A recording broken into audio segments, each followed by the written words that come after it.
This is JD Calderon, and this is Indy Comics Explained. And yet again, I brought on another fantastic guest, perhaps one of my all-time favorite guests, because this is like a childhood thing for me. So this is fantastic. But before we do that, please hit like, hit subscribe, share out the video, let everybody know we're here, and just to let everyone know, Oswald Chronicles is currently on Kickstarter, so you can go check it out. This is it broke free and couldn't it broke free and couldn't read. So it's about a goblin who broke free and obviously couldn't read his own name. So it gets very interesting. Oswald encounters a friend, bunch of evil goblins, giant spiders, that sort of thing. These are some of the covers that are going on there. So you can go check it out. It's all in the show notes. And that's enough of that. Without further ado, let's bring on our guest, Mr. Doug Rice. How are you, sir? Hello, folks. Yep. So please introduce yourself, sir. Well, my name is Doug Rice. I've been in the industry for comic books since the 1984, and I was a late coming newcomer, but I still managed to work my way through independent comic books like First Comics, DC Comic Books, Marvel, and then Disney Comic Books, and did a book for Image and Dark Horse, and et cetera, et cetera. And then I got into the animation industry, where I was self-taught. They picked me up because I could do comic book artwork in jump styles, and that allowed me to do different kinds of artwork for Warner Brothers cartoons. My first one was for Animaniacs, Oh, nice. and it was after about a year or 2 years, just a little over 2 years, I was able to get a Emmy certificate for my work on that show, Cool. which I wasn't expecting. But my work on background layouts and storyboards was noticed by Warner Brothers, and they decided to put my name on the list for being one of the recipients of the 1986 Daytime Emmy. So I'm very proud of that. Nice. And when the shop I was working at in the Chicago area shut down in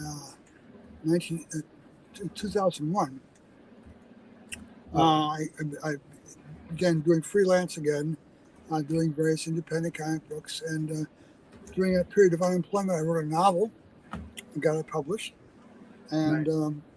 it was a adventure novel, something to keep me entertained, and seemed to get good notices when it was published, and it's still available, which I got to design as well as write.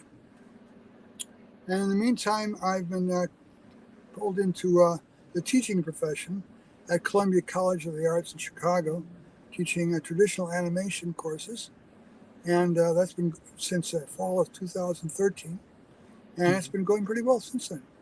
Cool. Well, let's stop there for a moment. That's a lot to unpack. So let's start unpacking, right? So let's go way back to 1984, because that's a number that I love. That's back when I was still a kid, enjoying comics. Well, I still enjoy comics, but it's those bright-eyed days where it's just like everything is new and everything's fantastic, right? So my first encounter with your work was Dynamo Joe, right? That was my first professional gig. Yeah, and let me tell you, I got my Amazing Heroes, right? And I have, the full run of Dynamo Joe. It's just one of these things where I just recently read them, and they hold up. They hold up fantastically well. I mean, and that's the one thing I really appreciate about it, is that I read it as a kid and then I enjoyed it, and I read it as an adult and I still enjoy it. And you worked with a number of writers. You worked with John Ostrander. I worked with John Ostrander. I worked under Mike Gold as editor. Worked under Joe Staten as art director. I had John Ostrander as the first scripter, and everything I did in the story Bible was based on his direction. You got to do this. You got to have that. All these things have to work. And he gave it a pass before he pitched it to Mike Gold, and Mike Gold said, "Sure, we can do it as long as John Ostrander scripts it for the first some issues. That's fine." And he did, bless his heart. And then when he had to move on with Grimjack and other things, Phil Folio, who's my roommate at the time, Phil Folio was just starting out as a professional writer, and his work, he'd been following the thing, of course, so he knew all about it, and he seemed to get right into the spirit of things. So we had a kind of a seamless transition from writer to writer, thank goodness. And I had Brian Thomas as the inker throughout the entire run of the series, which is a blessing, because he did a phenomenal job of trying to make my work look good, because we didn't have a lot of straight lines. A lot of it's so curvy, and he had to work with French curves to get things to look right and consistent. And then there was Rick Taylor, first-time colorist, and I gave him a shopping bag full of Japanese animation videotapes. Right. I said, here, look at these over the weekend. This is what I want it to look like. I don't want these pastel colors used in all the professionals. I want something that's going to be eye-popping, like out of a cartoon from Japan. And so he watched the shows, things like Gigantor, the new Gigantor, and Gundam, and all kinds of shows from the 80s. And he went nuts. He really got into it. And consequently, when you see the colors in Dynamo Joe compared to other books on the shelf, you could see Dynamo Joe books at the end of the rack as you walked in the store. You would see it first because they radiated color so well. Yeah, I mean, so, all right, transitioning from Ostrander to Phil Fogler, like, how was that transition? Like did John, let's say, have a maybe a tighter control and maybe a looser control with Phil? How did that work out? Like who was? Well, all the plots are broken down in the Bible that I wrote originally, that John helped me put together, right, and signed off on. So he knew there was something there to work with, and he was able. I was able to take, hey, this section of the story goes in this issue. This section of the story goes to the next issue, kind of thing, and that kind of piecemeal work actually works if you have all your ducks lined in a row. You have all the basic plot elements there, so you have you can put your details in at the very beginning and sprinkle more as you go along. So by the end of the book, everything kind of ties together. So if you go back and read this stuff, you'll see, oh, I know that's where it came from. Oh, that's what he was talking about. I understand this now. And that kind of thing is, I think, important. And if you're doing a serial book, you've got to have the whole plot worked out. If you're making it up as you go along, you're dead. And so is the reader. They're wasting their money. You've got to have it there for them. Otherwise, you're cheating. You really are. Right. Gotcha. Now, in the series, you have, the Earth Alliance, right? You have, is it the Tavatan Empire? Tavatan Empire, yes. Right. And then there was the offshoot from the humans. Who were they? The guys? The Imperium. The Imperium, right. So, like, why that dynamic? Why set it up like that? Well, what was your thoughts? Well, this is supposed to be in the distant future. Right. So, the space is covered vast distances. So consequently, the Tavatan Empire is not nowhere near the Imperium, and it's not really rubbing shoulders with anything else. It's really out there. Right. In fact, oddly enough, the home world of the Tavatans is based on the star Sirius, which is known as the dog star. Right. But the whole point is that the human race expanded. They didn't just go bumper to bumper like they have in Star Trek. Everybody's bumping up against each other. That's ridiculous. Space is too big for that, really, even with warp speeds. And consequently, there's a lot of colonial worlds in there too, independents that they have their own little confederations. And then there's the pirates, the pirate nation, the blood nation. They're out there too. And all these things still have a lot of space between them, so they don't really get at loggerheads all the time. But they do bump heads, and when somebody goes after one, it's really you have to work at it. And the Imperium is built around the one immortal, right, the Magna Khan, and everybody else is genetically paired with this guy. He is literally the father of his race. Mm-hmm. He took with him from Earth a harem, Right. a big harem. Mm-hmm. And since he was immortal, he was able to impregnate everybody and get the whole thing going. And it worked for him. And basically, he's raised a nation of bodyguards that will defend him no matter what. If you think the Japanese adored their emperor, now that's nothing compared to what they feel about the Magna Carta. Mm-hmm. Well, because literally their father. Yeah. Or great grandfather or something. And the only problem he has with Magna Carta is that he has a lot of princes and princesses who aren't going to go anywhere. Right. They They never can only serve him. And the only praise that they seek as being a member of the Imperium is that the Khan will remember their name. Mm. Well, he does have a lot of kids, right? Yeah, he's got a good memory too. Yeah. Well, they say, what is it? I think at max says so the human mind can hold 150 people in it, something crazy like that. So yeah, if he has a couple thousand kids, it's gonna be rough. And he's got a lot of secrets, as they will be revealed bit by bit. Right. And Ilani and Darrow, our characters, is mixed in with those secrets. As time will reveal. Now, one thing I find interesting about that character, because he's obviously unique in and of himself. Now, is he? Would he be considered a magical character that he's immortal, or is this a scientific-based character? Like he was a scientist that did something. These are scientific-based characters. Okay, so he did something to himself. No, he didn't do anything to himself. Oh, or somebody or something happened, obviously. Well, in what way? Well, no. What I'm curious, like, how did he become immortal?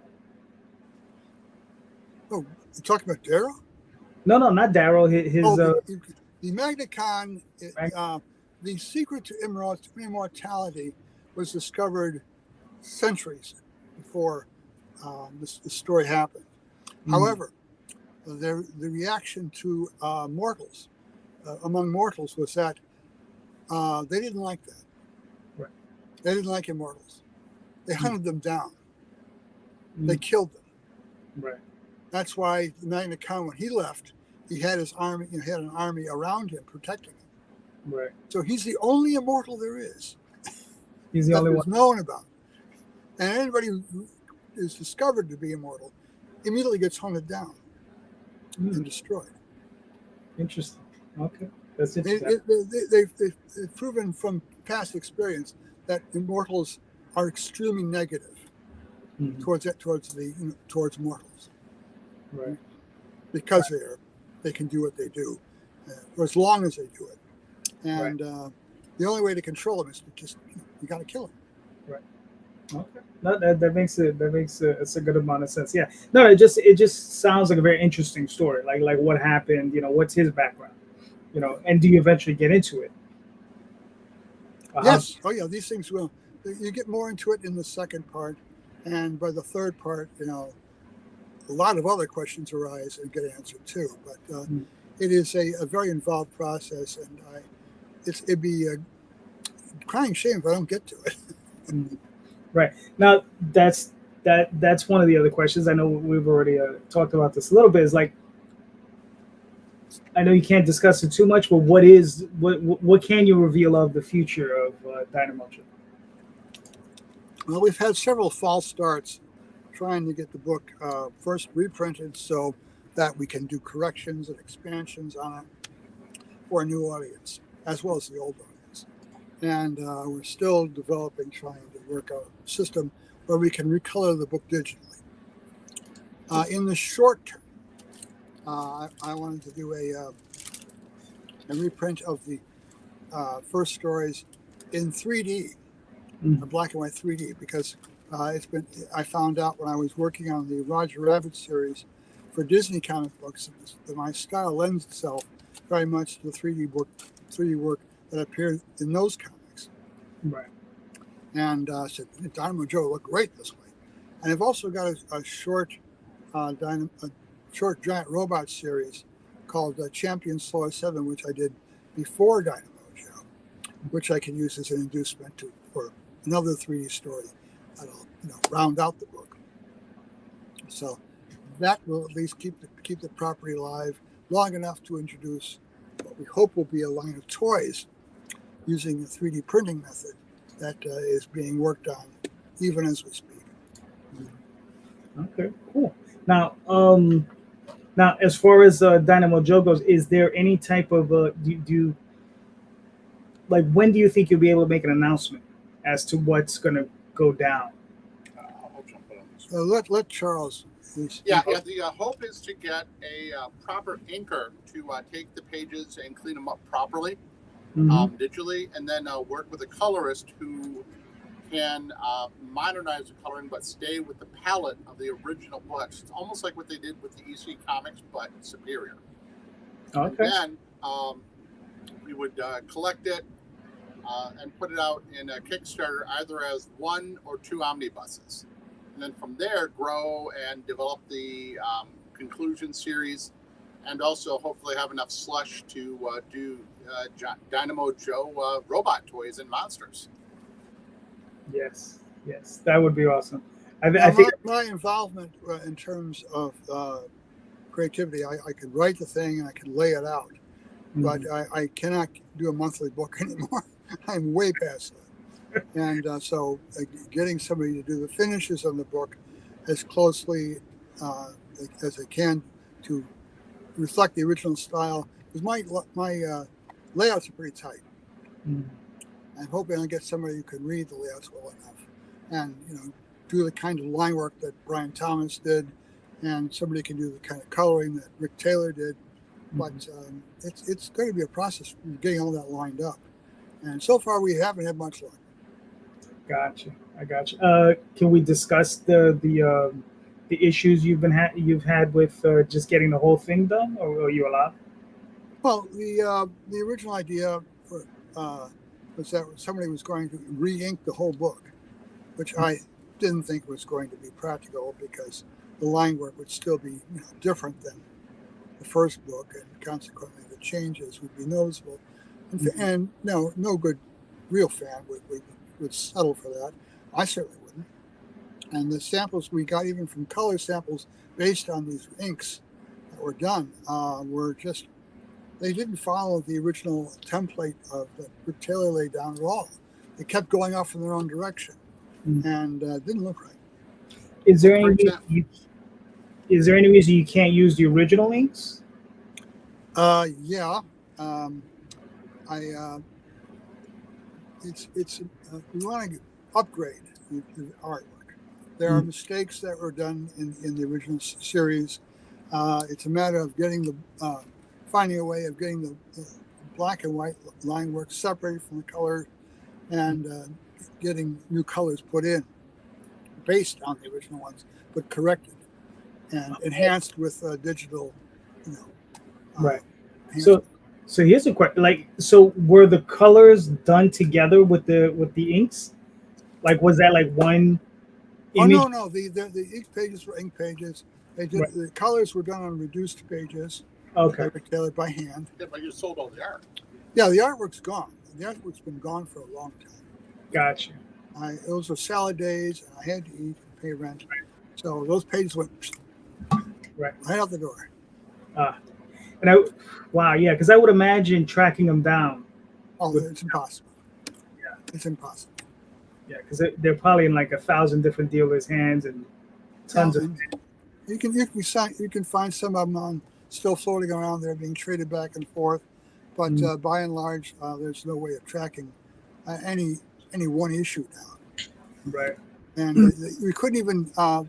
First Comics was trying to contact me about using the original plates that they used for the series to do reprints. Unfortunately, they can't do that because they don't have the original plates. They didn't pay all their bills, so consequently, the engravers kept pages from Dynamo Joe and Nexus and a lot of other books that they'll never return because the bills were never paid. Wow. Yeah. And so anytime they're trying to get somebody to sign up to reprint their book, it's bullshit. They can't do it. They don't have the plates. Right. They don't have a complete set. Right. So you'd either because I guess the only other way to do it would be to scan the comics and have someone digitally retouch those. Well, the idea is to find some way of separating the colors from the black and white artwork, and then add new color. Right. It can be done. It's we're still trying to find the best way of doing it. Yeah. So that's part of the problem right there. Yeah, that's a process, because I mean, I've been self-publishing since '92, and we had some stuff that I'm going to reprint now, but we had to rescan everything, and all of it, the lettering is on the pages, and they're falling off, and they're yellow, and they look disgusting because they all put down rubber cement. And I had to go back, clean it all up in Photoshop, and then re-letter the whole thing in Photoshop. So that was just doing that, and it's black and white. It's all pen and ink, not color, was a process. And I mean, so I can only imagine having to do it. If you had to do it from the pages, it's nuts. Yeah. But I still want the book. I still want the book. I want it badly too. No, that's awesome. But look, you guys in the process. Hopefully one day soon it'll come about, and you guys get that done. So now if you guys are going to do this, you're going to get this done. What's next for Dynamo Joe beyond the reprint? The reprint would be as Charles said, like a 2-volume omnibus, trade paperback kind of thing, and assuming that it does well. Then we would authorize the printing of a new set of stories, part 2 of the story featuring the Blood Nation, which has been plotted out already. It's a very, very different kind of story than the first one was, and it features a lot of very bizarre action, but it expands the Dynamo Joe universe in other directions while building in what's already there. And that one will end rather abruptly, and before you catch your breath, the third part of the story will open, which will be the conclusion of the Orion War, which deals with the real enemy showing up in spades, and what has to be done to meet that threat, and how all the alliances and everything shift dramatically to meet this threat, and how a lot of it doesn't work. And essentially most of the story is going to be one setback after another, until finally, something's got to give, and something does give in a big way. And that'll be one of the great, I hope, one of the most spectacular endings I've ever come up with or ever read about. So I'm hoping that I get a chance to show it. And it will be the ending of the series. There will be no more after that, nothing after that. Okay. Yeah. It'll be satisfying. It won't be, oh gee, we're leaving it open for something. No, we're not. Right. Well, listen. As long as it's like you said, as long as it's a spectacular ending, that's all we require. I am going to make it as spectacular as humanly possible. Okay. Sounds good. Now, for as far as I know you have your history in the comics is far deeper than I know, because I went from Dynamo Joe, and then once you were done with that, I saw you went out to Manhunter over at DC, and I started buying those. Oh, what are actually, I did something before that. I at DC, I was first drafted by Mike Gold, who had moved over to DC and had taken under his wing a miniseries, a revival of Plastic Man by Jack Cole, and this version that was going to be done was put together by Phil Folio, who was doing the writing and plotting on it. It was going to be illustrated by Hilary Barta, another really good friend of mine. And they I kind of begged and pleaded to get added in as a gag man for that, because I was also very much the Plastic Man. And between the three of us, we got out 4 issues of a very, very funny book. Nice. So if you haven't seen it, take a look. Yeah, I've actually have no experience, and I will definitely look those up, because I have all the Manhunters, and those I found really fun. So what got you into doing that series? Well, once again, it was John Ostrander and his new wife, Kim Yale. we're got the assignment from Mike Gold once again to do a revival of the Jack Kirby's character Manhunter, the Mark Shaw version, which is Manhunter 3. Right. And consequently, they thought that since I was available, they knew that the show was no longer being done, that I could at least make a pitch for Manhunter, which I did.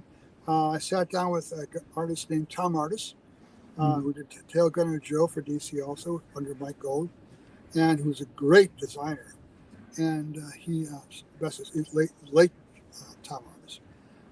We sat down over a period of days and we swapped sketches back and forth on what this costume might look like, because we're trying to follow Walt Simonson's Manhunter that he did with Archie Goodwin in Detective Comics. And that was one of the most spectacular toss-off characters ever done by any company anywhere. Mm-hmm. So, tough act to follow. Yeah. And we wanted to do something that a normal person could wear a costume like that and still be totally protected and not look like a muscle-bound superhero. Mm-hmm. Something exotic, and which we did. And DC, give a pass. Let's try this. And the only problem with the first issue is there was very little action. Right. There was a lot of the characters standing around in this garish costume among normal people talking. And I said, this is not going to work. So in the second and third issue, they tossed the character in Japan, which is where I had just been, and all kinds of references to use for that. And we were able to put him with the Yakuza and the Dumas character and got that whole thing going. So we ended up having fun for that section. The anytime the character got ingrained in family, there was very little for the character to do other than that and look awkward in a suit. Mm-hmm. Oh, cool. Now let's take that step back. I'm sorry. My bad. Oh, no, it glitched. That's why one of us glitched. But let's take it back a moment. So you mentioned Japan, right? We're talking about Dynamo Joe, giant robots in the 80s, right? Before anime was a big thing and manga was a big thing. And this country was just starting to seep in. We had Star Blazers and, was it Gona Guy and G-Force and that sort of thing. You should have seen me at First Comics with my Dynamo Joe character trying to explain to management what was going on in Japan and what they could be doing with the character, like this. And they totally blew me off. Mm. They didn't know from giant robots. They didn't know from anime or Japanimation, whatever it was called. They didn't get about it. And later on, 20 years later, they're saying, "Oh, we want Dynamo Joe. We want to do a cartoon." And it's like, "Fuck you." I will not deal with them again. They just have nothing going for them in terms of management savvy. Mm-hmm. The fact that they didn't even look at materials, come on. Mm-hmm. I was very having to work with what I felt like were overpaid morons. Well, that's the problem. Is like if you don't know, you don't know, right? And that's the problem with them. They didn't know, and they didn't. And the worst thing about it is they didn't do the research. Well, they're saying that I was just a PI. I knew. I didn't know from anything. Right. They wouldn't even look at the material. And that's the worst. Yeah. But, you got to at least look at it to try to understand it, and then you make a judge. At least make an educated opinion. Yeah. Right. I think at least one of them would have been interested in it. Yeah. And learn the potential that was there, because it was all over Japan. They were selling toys like crazy and comics like crazy and posters and T-shirts and all kinds to support the fan base in Japan. And a lot of it was leaking over here in America, in shops along the West Coast and Tokyo, both in Los Angeles and San Francisco. You hardly escape it in a big city. It was there. Mm-hmm. They even had Japanese animation, Japanese TV stations showing animation in Friday nights in the big cities too, and especially UHF channels. Nobody cared. Yeah, it's crazy. But what were your big influences? Like when you look back, you say, okay, well, this was obviously like what were the things you were pulling from? Oh well, I discovered I was in New York for for the big Star Trek convention of 1976, where the first time the whole cast was assembled at the hotel, and they're waiting for Gene Roddenberry to show up to make the big announcement about the movie, Nice. which he wasn't able to do because he couldn't get there in time, and the fire marshal in the convention shut everything down. So by the time he got there, the convention was over with. Okay. But Phil Folio, who I was part of the group, lived with his family in Westchester County, north of there. And so we were invited out for a dinner with the family. And on the way, on the drive over there, we went through Westchester Township, and there was a Japanese store which had posters in the window for cartoon shows that were being shown locally on the Japanese channel, UHF channel. And I said, ooh, we got to stop. Look at those things. Wow. And so the next day they humored me, took me over to the store. And that was magic time because it was like walking through a wonderland because all these great designs, colorful posters, model kits, toys, manga of all kinds, it's all there. It's like I bought like crazy. Nice. The one that really got me with my attention was a show called Yusha Raidin, Brave Raidin, which had been out for I guess the last year, but it was the most gorgeous giant robot you ever saw in your life, and I had seen the show on TV there that evening, and it was subtitled in from Honolulu.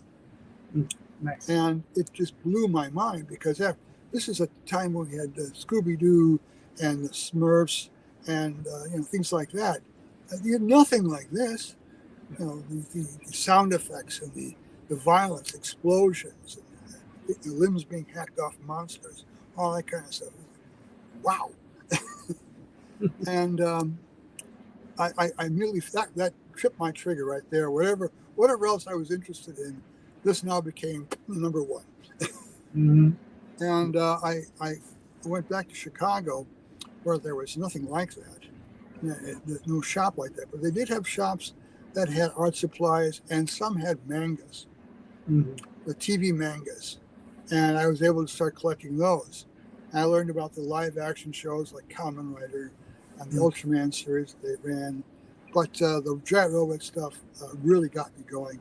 And the one that really took hold, a show called Mobile Suit Gundam, which started in 1979.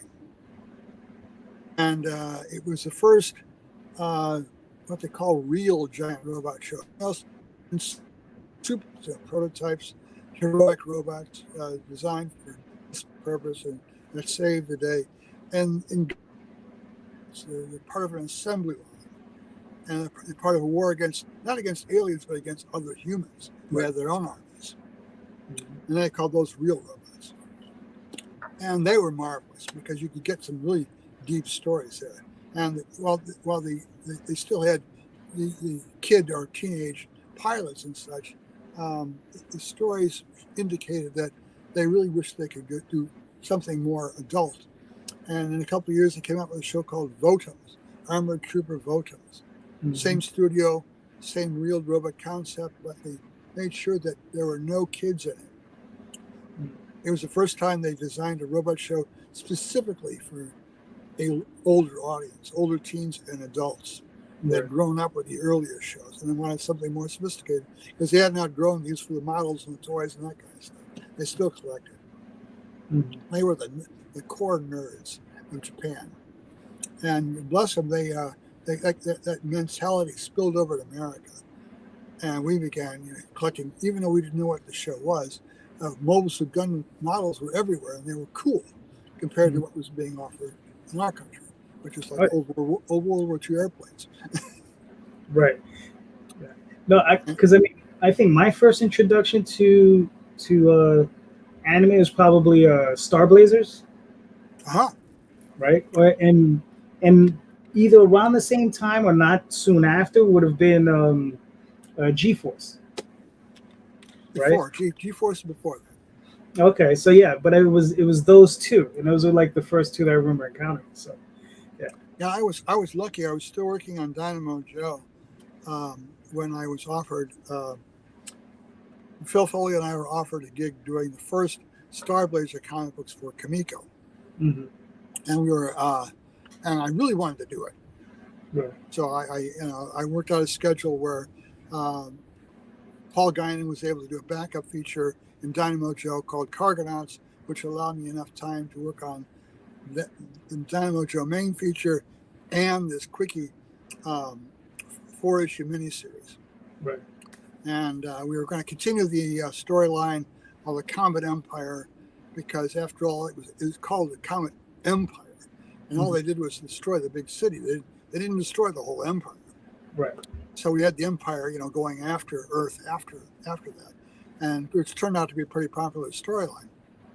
And we used all the designs that were in the design books from Japan on the Yamato series that weren't part of the original movie or TV show, and we used all the unused designs for the comic book for the rest of the Empire, which the fans also liked. No Leiji Matsumoto design was wasted. Nice. Well, no, that's awesome because yeah, you don't ever get. It's funny because they design scads of work, and you see maybe a tenth of it in the movie. And that's one reason why the book was collected in Japan, because all these designs were used in the Nico version. However, on the downside is that Kamiko management promised that they would take the pencils I gave them and they would give it to a writer who would put in star backgrounds like they did in Dynamo Joe and the manga and spectral stars just right and all the and they didn't do any of that. And the coloring is even worse. And it's hard to look at. Frankly, I mean, the Phil did it was great, but into the visuals, it's like, ugh. Yeah, I have it in my collection somewhere. I haven't looked at it in a long time, but I think I'm gonna have to pull those up. It's embarrassing. Phil and I worked on the second series too, but only as writers. I wouldn't touch the artwork. I say whatever artist you give this to, it's going to be big. I'm not going. I can't deal with that again. Nice. I mean, first 2 books, and that was it. For the second series. Yeah. Wow. Well, that's rough. I mean, yeah. Kamiko, when it's. I had been spoiled by Dynamo Joe, and later DC and Marvel. They treated my work very well, but Kamiko, whatever they had going for them, they were so not delivering on the goods when it came to making the art good. They hadn't a clue. Interesting, yeah. That's interesting because I'm a big fan of theirs from the Elementals, dueling it. So well, I don't. Obviously, some books got better attention than others. Yeah. Who knows what was going on over there in those days. So at Marvel, what work did you do over at Marvel? Marvel, I was working with Hilary Barta again. We worked on Plastic Man. The idea was that we would do humor stuff. We did first a writing gig with Joe Staten for The Toxic Avenger. Joe wanted to get our scripting for a book he was working on. It was a great little story, very bizarre, but we had a chance to work with Joe Staten, which I wouldn't pass up. Right. And then we went from there immediately over to the What the series, the Marvel spoof book. Right. And I got to work with Peter Gillis, and I got to work with Mike Medina on a Hulk story, doing the writing.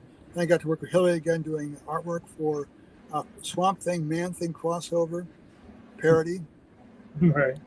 I got to do my favorite single story I've ever done for a parody of Jim Steranko's Agent of Fury. Nick Fury, Agent Shield. Sorry, and done in the Steranko style, and I'm very proud of that book. Hillary did his part of the Strange Tales crossover was doing Doctor Strange, and I helped co-write that. But it was probably one of the best comic books either one of us had worked on. So if you ever get a chance to find that particular issue of What's, I recommend it. Okay, that's for you. The issue number? I don't have it on hand. I can get it to you. Okay, yeah, because that I'll definitely look that up. Covers by Hilary Barton. Nice. I like the several issues also featuring the Pulverizer and the Wolverine. Mm-hmm. And those were fun. But we had worked with an editor who had a problem with humor. And she didn't have a sense of humor. But she edited the humor book? Yeah. Mm-hmm. And it was like some of the flattest, humor, not the flattest humor you ever came across. It's like if you got a chuckle or a giggle or an outright laugh out of it, you're doing something wrong. Because that's not what spoof books are supposed to be. Yes, they are. That's wow, that's bizarre. Yeah, okay. Yeah, so anyway, I don't know what she's doing now. I don't think it's being editor. But she was certainly out of her depth. Mm-hmm.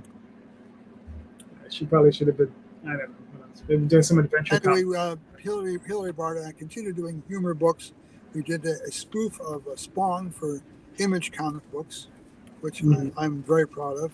I did the writing, but Hilary Barton did some spectacular work on that thing, as well as the co-writing.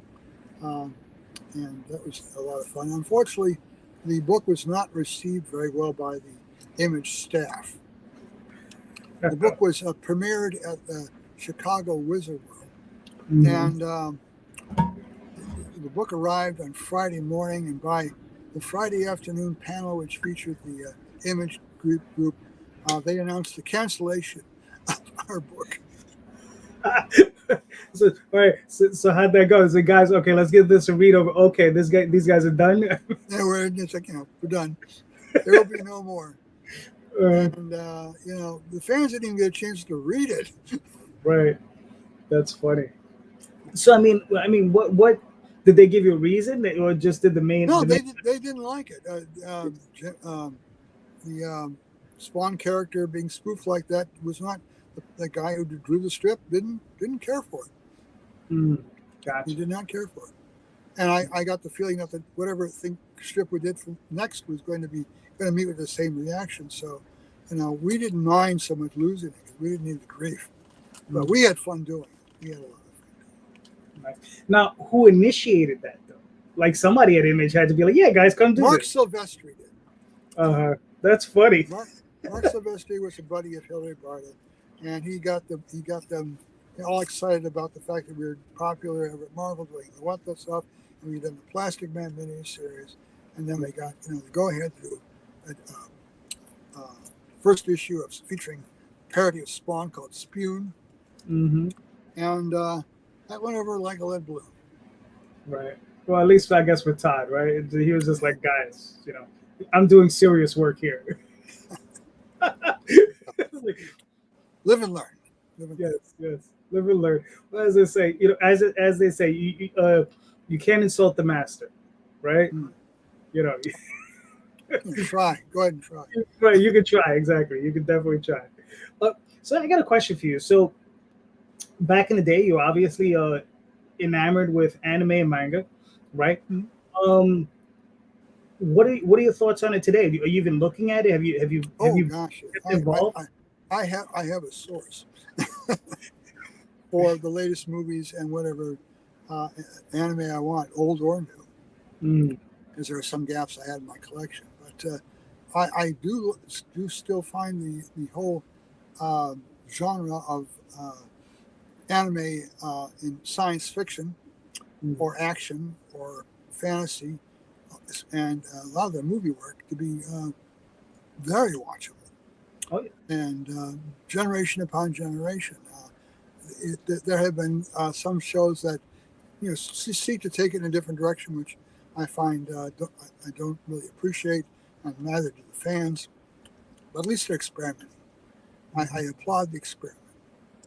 But the overall, I wish that there was more boldness in some of what they're doing. The fact that I'm told that the giant robot is going to be making a comeback in the near future. I really hope that's the case, because only so much you can do with teenage angst in school, or whatever, mystical vampires or whatever, which they do doing to death. But they don't seem to have run out of ideas. So once again, you got to give them credit for really getting in there and pitching what they find interesting. Cool. Now, are there any gems that you would recommend? Oh, well, from my perspective, Yes. if you're looking for a great movie, just a single piece of work, there's a movie called Redline that came out about 5 years ago. Oh yeah. Redline is a science fiction film, as if it was Penelope Pitstop and the Wacky Race is set in a Star Wars universe directed by Quentin Tarantino.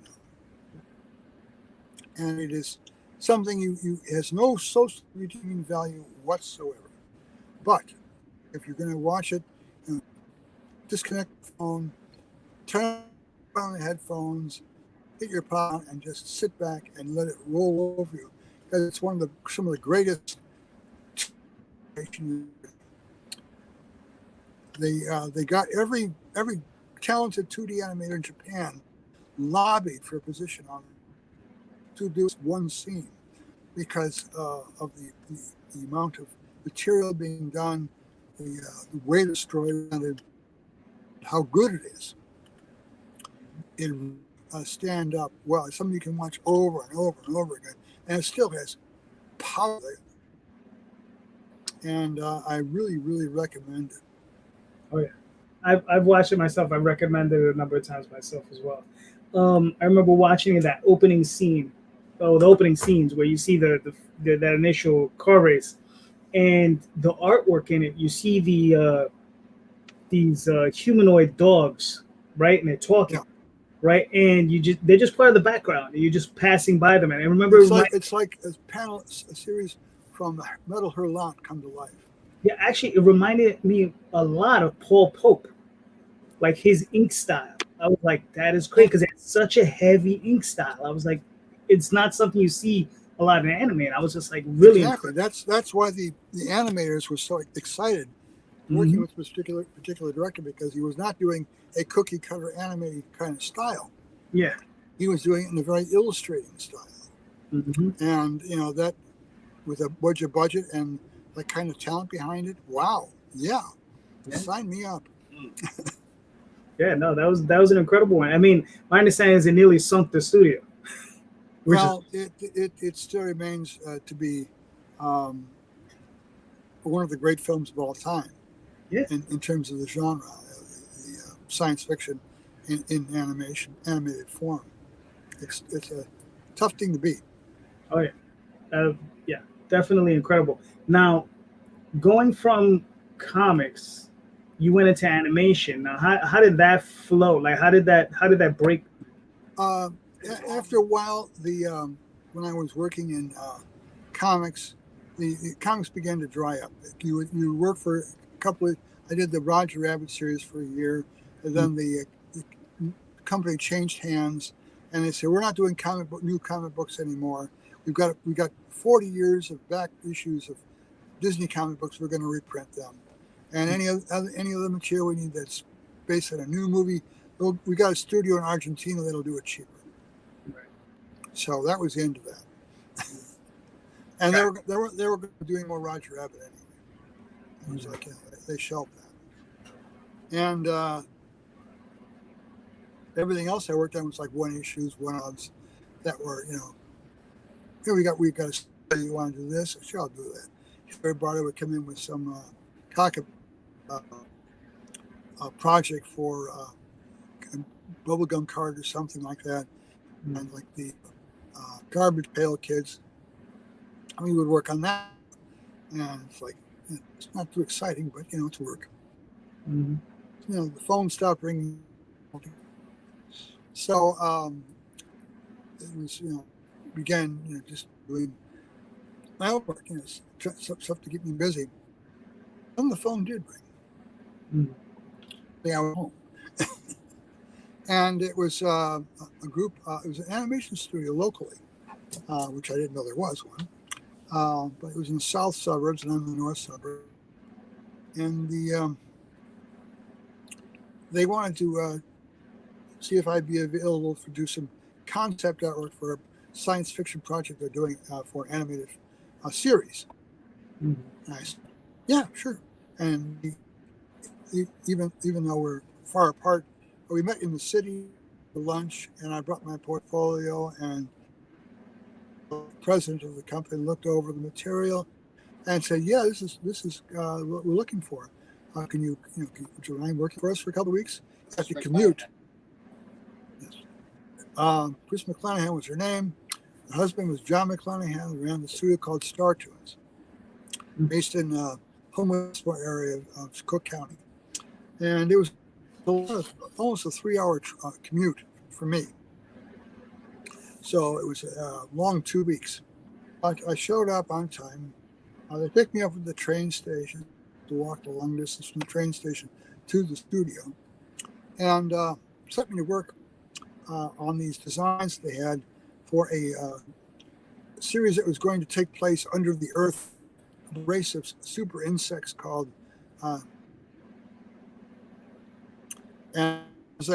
underground, and their war with the killer wasps that were a constant menace to them. And they showed me designs that they had, and they were pretty. They would be good to animate, number one. Number two, they were just kind of crude, very hard edged, and you didn't really get a sense of individual character at all. Right. So I took the script, and I used the other thing of what not to do, and started doing new versions of all the things I came across in the script. The principal characters, the swing characters, the settings in the underground world. And after the first day, I came in with like 5 different sketches of the characters, based on what they were doing. And they looked, did they? I said, I've been here. So I got done. And they said, no. Apparently they were used to getting like 2 sketches from somebody, and I gave them 5, and that were a lot better than anything they had seen, according to them. And so I was able to use that as a guide. Okay, they want more, and so I really cut loose the next day and came up with like 8, including some background layout sketches of these underground cities like that. They were made with essentially their generations and generations of saliva. So it was very organic. I had a lot of fun with that, and they were impressed by these ideas, let alone some of the visuals were not usual stuff you'd find in a TV cartoon, but still got the point across. I had a city park in Cicada Town where everything was a giant fungi. Right. And they seemed to thought that was really cool.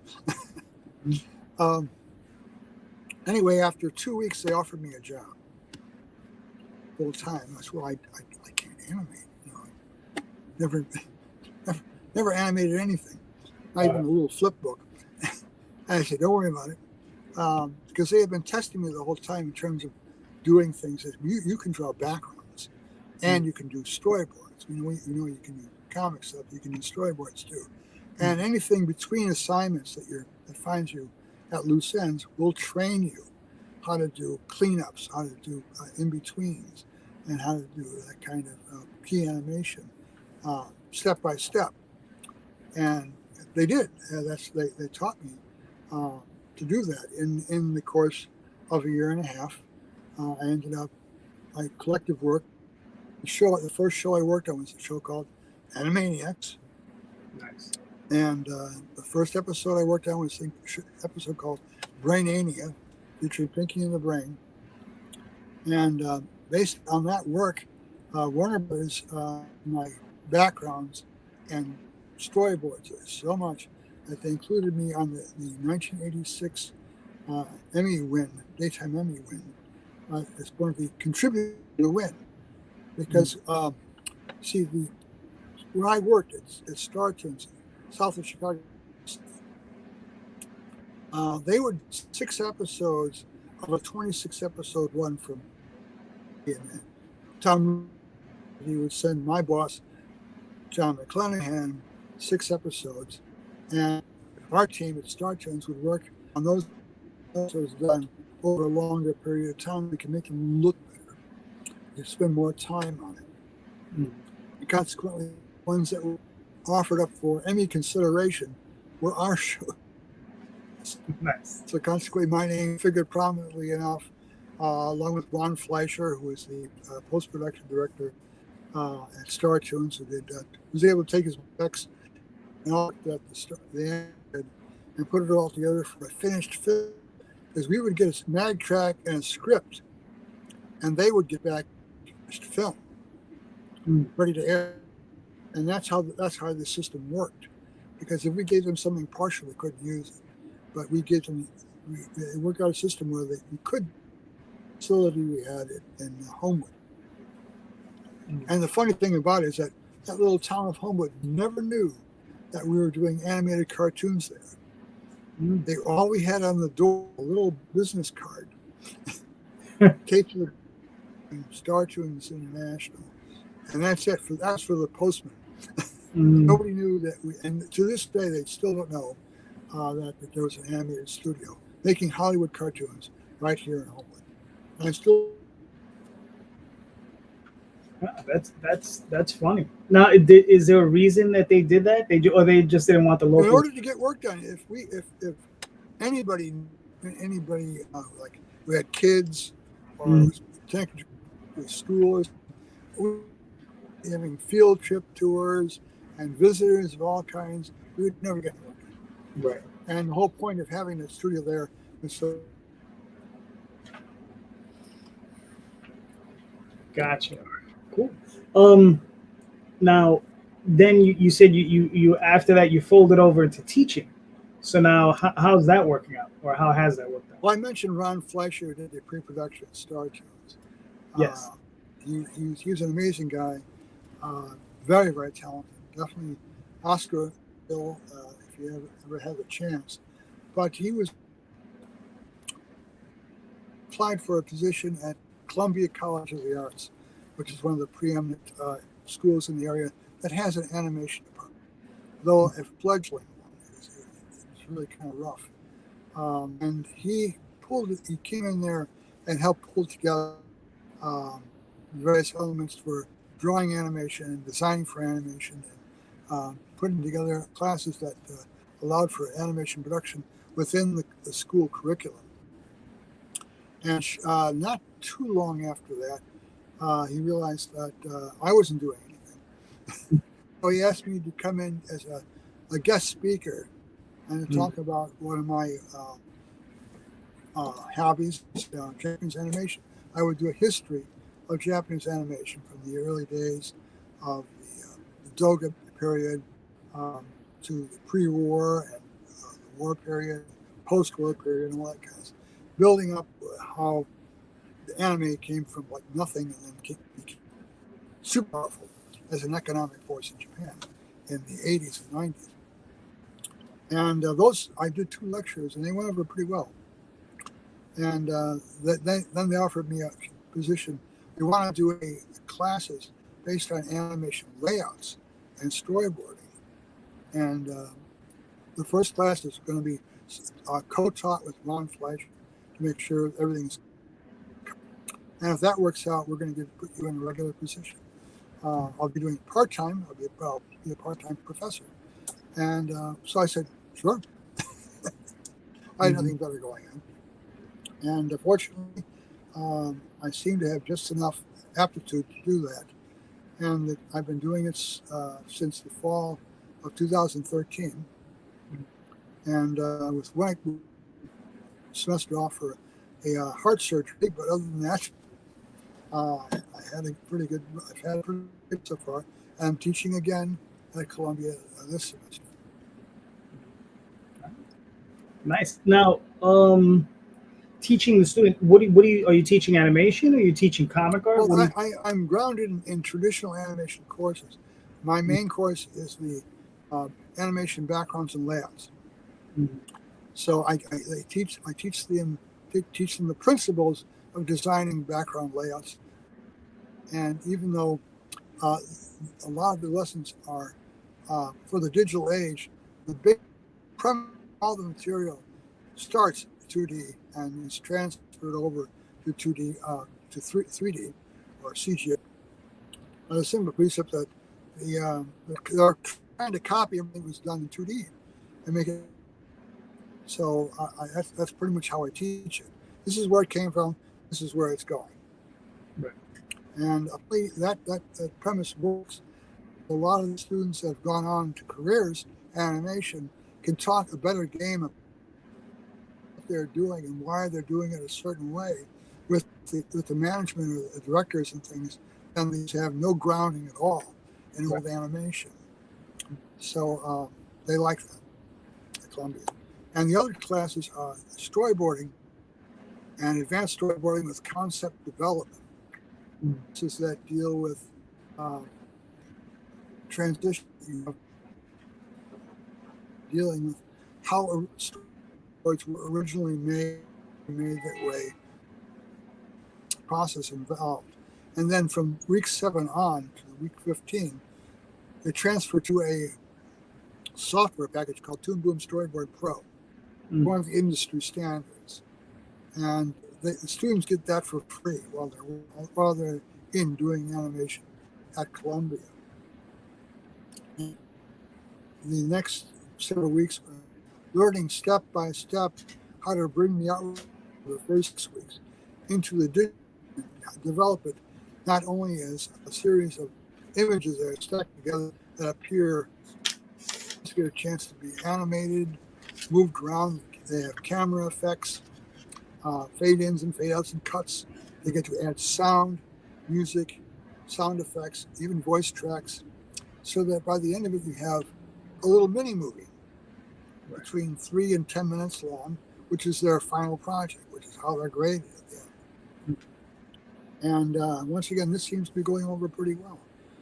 This process builds a whole series of classes that are going to be, when they graduate, they're going to be ready for work because they're using the Toon Boom Storyboard Pro already, and they have their portfolios filled with material that they can use to show what they can do with it. And a lot of studios show up at graduation time or prior to graduation to hire our graduates for Disney or DreamWorks or whatever, because they know that these students have the background and the qualifications already. They just want to see what they can do, pick out the best. Mm-hmm. So it's a great process to be involved with. We're raising, putting a great crop of talented young people into the animation industry. Some very, very talented people are going to make some great cartoons. And a lot. So that's going to be kept alive one way or another. Okay, fair enough. Sounds good. So, I mean, you'd also mentioned that you had written a novel. Now, yes. So during the period before I was hired at Columbia College, between Star Tunes and Columbia College, I wanted to keep busy doing something, that would keep me focused. Right. And I had a storyline I developed in 1993, was involving a pulp adventure, kind of an air age, super science kind of thing. There are a lot of pulps like that written in those days, and they were different. They weren't like gangsters or crime fighters. They had a broader sense of the world, and a higher level of craziness to it, because a lot of the people who wrote those stories didn't know much about flying, so consequently they made up a lot of stuff. And I wrote my story with the premise that everything I wrote would be scientifically accurate to the period. So I did a lot of research as to what the terminology and what the level of technology was during the late 1930s. And I stuck to it like glue. And I came out with a rather rollicking, bizarre science fiction story, kind of an alternate world where World War I ends a year early when something happens to the Earth that comes from outer space. Nobody knows what it is, but it seems to have wiped out half the planet in terms of wiping out whole cultures. And the Western Hemisphere survives almost intact, almost. But it takes them 20 years to get on their feet again to find out what happened to the other half of the planet. And that's what the story is about. These two American aviators get together with the first plane that is doing what no other plane has been able to do so far. That could traverse the Atlantic Ocean, where a wall of rock has blocked off ship traffic to the east, because of the Atlantic Ridge has risen up, has become like a mountain range in the middle of the ocean. And this is the first transportation that can get over the ridge and find out what's on the other side. And when he finds out that World War II has begun, but it's a very different war, a very, very different war. Interesting. Okay, that sounds cool. Now, at the moment, and you did a Kickstarter for this? Yes. Okay. Charles was my Kickstarter guy. Yeah, it did okay. You know, I made a little bit above minimum. I didn't know how to raise emails, do the advertising, things like that, but I now have a launch boom, and I've been working to study that. Who knows? Maybe we could study it together and get ourselves up to the height of Miss Catonic High. Oh, there you go. Yeah. Miss Holly. Yeah, yes. She's awesome. She's a great lady. Yeah. I love Miss Catonic High. It's a really well done book. Oh, you froze. I got the comics. Yeah, I'm here. Can you hear me? You're frozen. Freezing. I think he ran out of Sorry. time. No. StreamYard are running out of time. We can talk forever. Okay. Yeah, can you hear me? He's trying to talk. Yeah, I'm here. Hello. Yeah, just talk a little bit. Say, hey, you're frozen, friend. Oh, Yeah. Welcome Yeah, it's back. funny. Yeah, on my side, you're a little stuttery, and I guess on your side, I'm a little stuttery, so it's a little weird. John Celestri says, I'm just saying a quick hello to Doug Rice. So, I don't know if you remember John. He's awesome. He John has a fantastic book, by the way. You should check it out. If you think his mustache is good, you should see his artwork. It's fantastic. Yes. Bloodwing Angel. Great guy. Yes, John's an awesome guy. I have him on my shows regularly. He's a really good guy. Good. Yes. Not So- surprised. Now, I was going to ask, where could we find the book if we were interested? The Silver Phoenix, once again. Silver Phoenix. Actually, right now, the best way is to order it through the Kickstarter, to go through BackerKit. After I have my website rebuilt, then we can order it. I also have to inventory the what's left over with his stock. So I don't want to, get 20 orders in and we're not able to fulfill. Gotcha. So, once I get that done, then I could have the book done. Then I could say limited to, 50 books or 20 books or 10 books. And, maybe do a second printing and, maybe sell 50,000 this time. Doug, out of curiosity, the cover was that illustrated by? I don't know. I haven't seen the cover yet. So, what did you illustrate? For Squadron? Squadron? You want to just grab it? Yeah. Want to grab it? Well, that's just the cover. Yeah, I'll get it, sir. It's gonna be on the shelf there. Get the paperback and the hardcover. This hurt? One of each. Should say Squadron. Yeah, Ugh. I'll let you find it, sir. I'm having a hard time.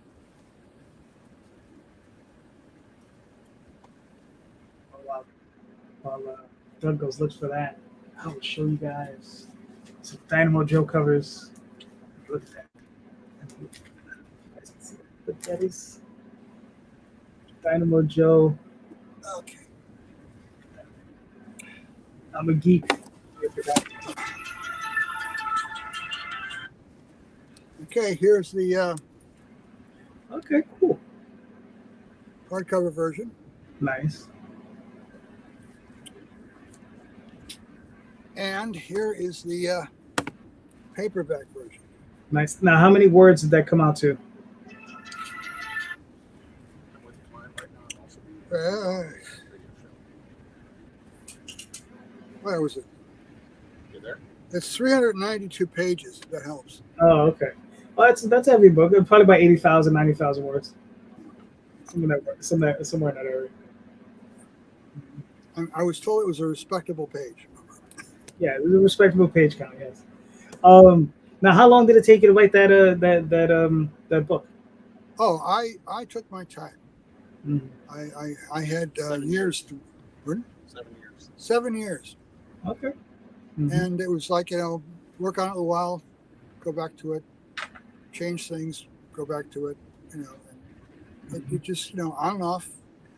And I had people that were reading it chapter by chapter, in case they had questions or concerns or whatever. I would get feedback from people I knew I could depend on.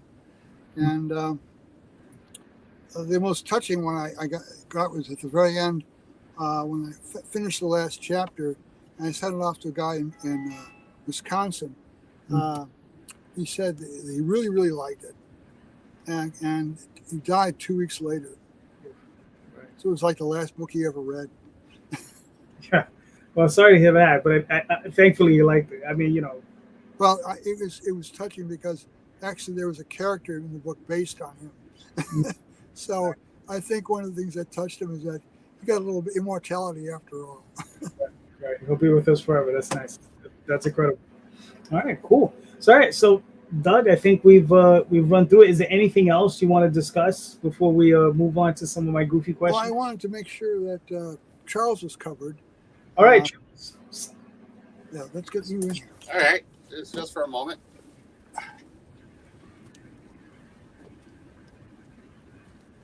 I got my yellow submarine shirt on. I Nice. once bought it at the Beetle Fest a few years ago, so it's pretty faded. Cool. Yeah, but basically, some of the fun things that are going on right now is I'm developing custom dice, and I'm planning on working with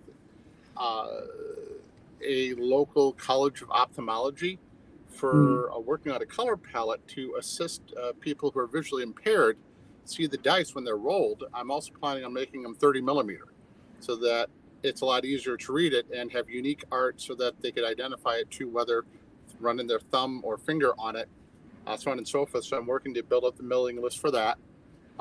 Currently rebuilding web pages, and I got 2 comics in the can that I'm developing Kickstarters for down the line. That will happen after the websites are up, and it's quite a bit of fun. Yeah, man, you're busy. Nice. Yes. Like I said, I got to bring you on my Sunday show. That'll, I think, help you really focus on some of that stuff. I mean, just a quick overview. Like, how long have you been self-publishing? Since 91. 91. Yeah, jeez. Yeah. Yeah, and I've even done government-funded comic books, so it's kind of fun, And I'm actually talking with some grant people about developing more. I'm hoping to delve into financial literacy to help underserved communities understand how finance works, stocks and bonds, so on and so forth. So if they get into a windfall or develop a good work pattern, there's an acquaintance of mine who I assisted with his retirement, and he now makes more than he had when he was working because of all the infrastructures that he set up, that was set up for him. Fidelity wise, pension wise, so on and so forth. And had other people not helped this individual, they would be in a very bad state. Now imagine if the average person or depressed communities could start to understand finance and start to grab pieces of the pie because they even know where the pie is. Mhm. Imagine pockets of wealth helping, and then a synergistic symbiosis happening. So areas that have food deserts, all of a sudden they get healthy food for the young, which helps brains to develop more. They're able to have more trees in the area, which can help not only for beautification, but for erasing some of the pollutants in the area. I mean, there's a whole bunch of advantages. A gentleman got a grant to put on a class to teach law procedure to relieve public aid law department, the legal aid. So Right. imagine if I created a series of comics that assisted somebody in the walkthrough of how to do that. So legal, how does government work? What is an alderman? Why is it vitally important that you vote so that things can sway one way or a different way, depending on your personal view? Health and wellness. What are habits that we could develop so that instead of the health company, hospitals making the money, the doctors making the money, the pharmaceuticals making the money, we basically just use the money for maintenance, and on emergencies, that's when it's needed instead of these chronic problems. Comics can do a lot. It's done wonders for Japan, and look at how their society is. And what if we, did something cool like that? Plus the board games that I'm developing, I got 2 in the can. Nice. That I'm ready to go. I'm play testing one, Outer Planet Panic, where you work together to stab each other in the back, but there's no combat. It's all strategy, and so on and so forth. Nice. Yeah. All right. That sounds, yeah, man. That definitely sounds awesome. We're gonna have to, the next time you have a Kickstarter running. Yes, sir. And we'll do a one-on-one like I'm doing now with Doug. Yeah. And then we'll really get into it. And that'll be awesome. But like I said, before that, we could bring on the Sunday show. We can talk offline, and then we'll. Woo! Can I allow the great professor to return to continue to talk about his wonderful, wonderful career? Yes, sir. Thank you. And how groovy is it having somebody who got an Emmy? Very.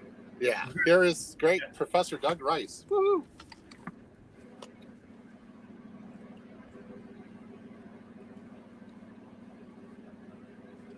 So much for being humble.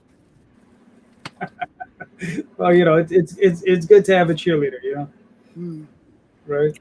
Hey, Charles is but a great publisher and friend. No. Listen, we all need one, at least one, right? To honk the horn that we're not willing to honk, right? Right. So, all right. So, Doug, we're almost. We've been doing this for a little bit. We're almost at the end, but we're not there just yet, right? So I want to ask you to please let everybody know where they can find you and your work. Find me and my work. Yes. Oh, well, in the old days there was a web gallery.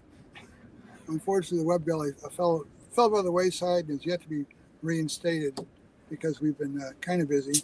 And Charles is not really into doing web galleries anymore. Well, I'm trying to, but the tech has become so. Ugh.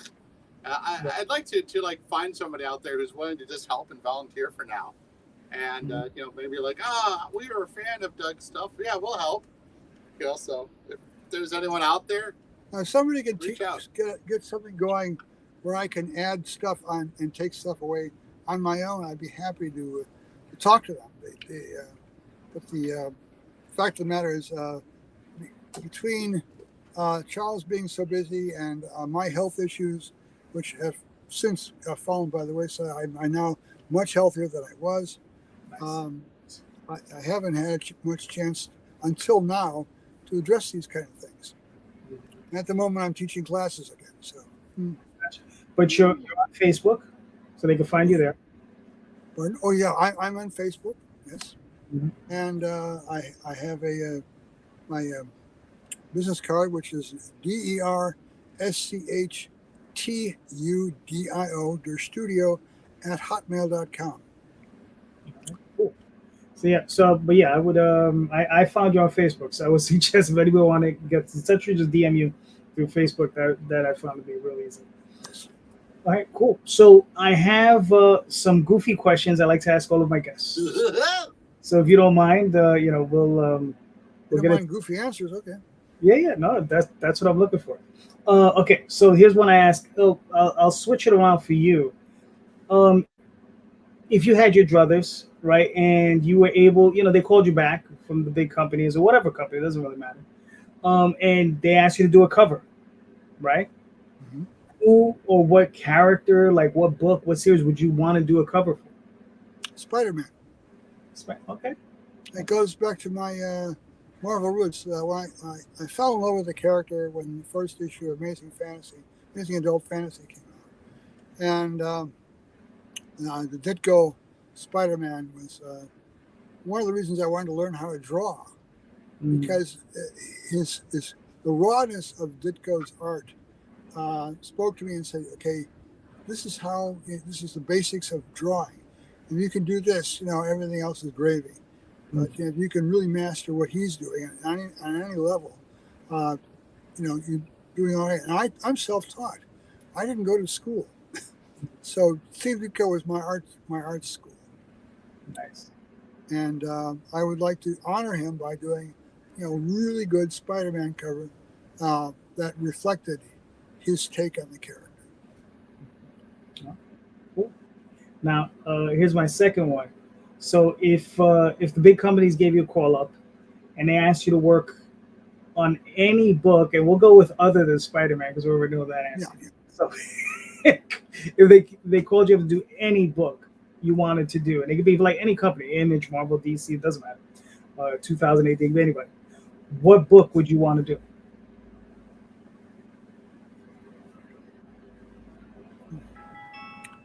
I would think one of my own. I'm old enough that I have a certain conceit that if I were to do somebody else's work, it would be just a variation on something that somebody's already refined to the best of their ability. So I'd just be messing with it. Right. And on some level, that would, I might have fun with it, but it would not be fulfilling. Whereas if it was something of mine that I could reapproach and strike a blow for a new one last chance, once more into the breach, dear friends, kind of thing. Yeah, I do that. Okay. All right, fair enough. Now I have some comparators that I like to throw at people, so I'll softball you, and then we'll work our way into them. Okay. Batman or Captain America? If I were young, I would have said Batman. Nowadays, I'd probably say Captain America. Because he's cool. Fair enough. Godzilla or Gamera? Ultimately, Godzilla, but Gamera's close. Gamera. Yeah. Okay. Fair enough.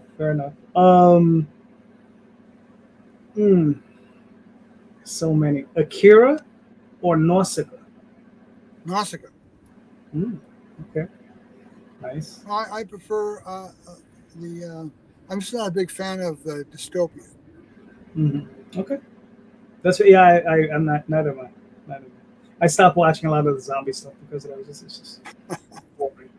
Yeah, that's yours.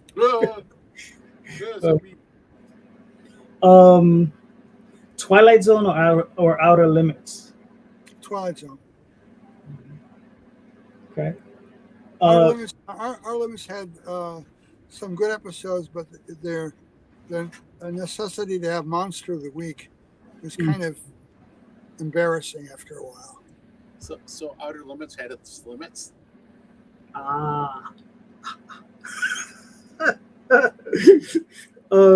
Kirk or Picard? Kirk. Okay. Terminator or RoboCop?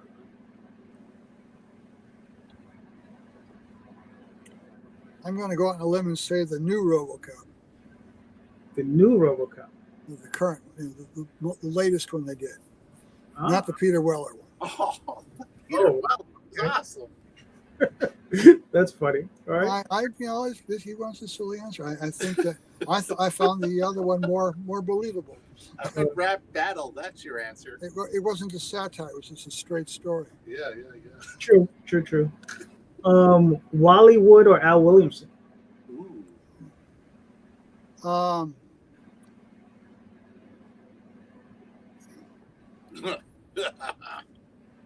The stumper. I would say Wally Wood simply because he did a lot more work. Mm-hmm. Okay. I love Al Williamson's style, but a lot of it's repetitive, Mm-hmm. and it's I haven't seen enough of his work. Whereas Wally Wood, I grew up with everything he's done, so he speaks to my heart. Okay. Fair enough. Just to let you know, there are no wrong or right answers. All You know, right. it's all feel. Flame. Uh, Dun, dun, dun. Asimov or Heinlein? Asimov. Heinlein had too much baggage. Mhm. Really? Okay. I find that's interesting. Um. Huh. Manga or anime?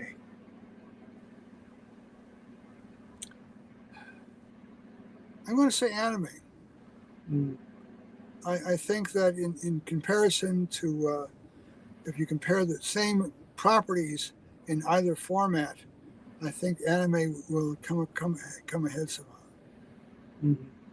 There's something pure about the manga format, usually where the idea starts, but once it gets to anime, it becomes a different animal. It grows. Okay. Fair enough. Um. Paul Levitz or Jim Shooter? All of it,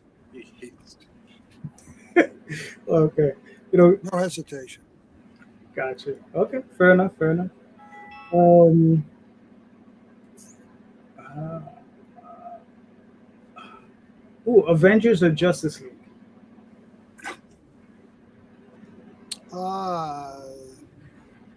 Avengers. Justice Charles, how dare you disagree? Um, League. Lord of the Rings or Star Wars? Oh, God. I would have to say Lord of the Rings. I couldn't get into No, I would say Star Wars. I could not get into Lord of the Rings Oh, okay. as a book. Hmm. Yeah, I couldn't read it either. I tried on several occasions. Just something about the too dry. And I actually read the Star Wars novelization before I saw the movie. Oh, okay. Um, hmm. Comic year 1986 or 1991? Well, speaking for myself, 1986. I get that. Dynamo Joe. All right. Yeah, definitely. Uh, Doctor Strange or John Constantine? Doctor Strange. Okay. Yeah, Ditko's brainchild. Love that stuff. Oh yeah. Can't touch it. All right. Cool. All right. We've been through a few of these already, so I'll ask you a couple more, and then we'll wrap it up. Um, hmm.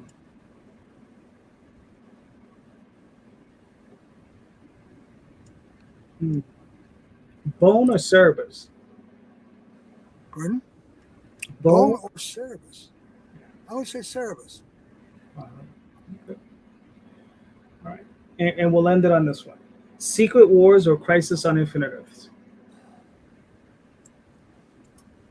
Who gives a crap? Oh, You know what? That's fair. That's fair. damn. No, that's fair. All right. So you know what? I'll ask you this way: Robert E. Howard or Fritz Lieber? Oh, Robert E. Howard. Okay.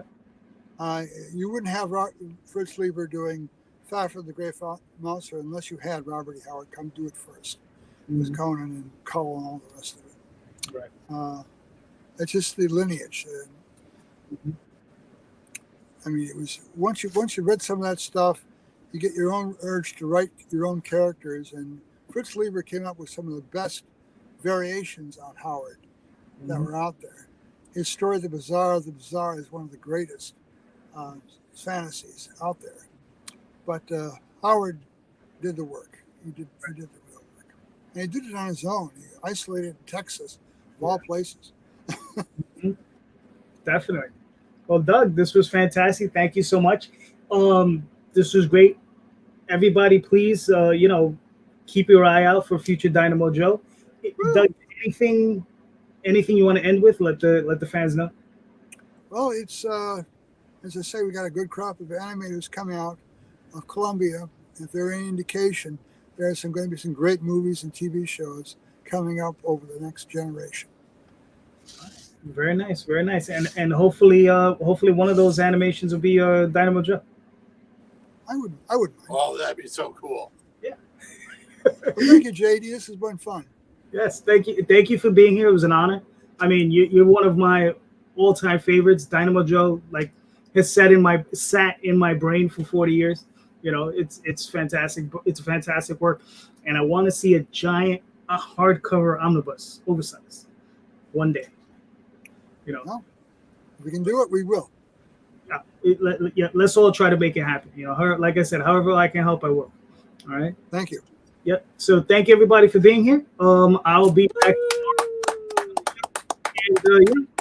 And this was Doug Rice and friends, and I'll be talking to you guys soon. Have a good night or a good day.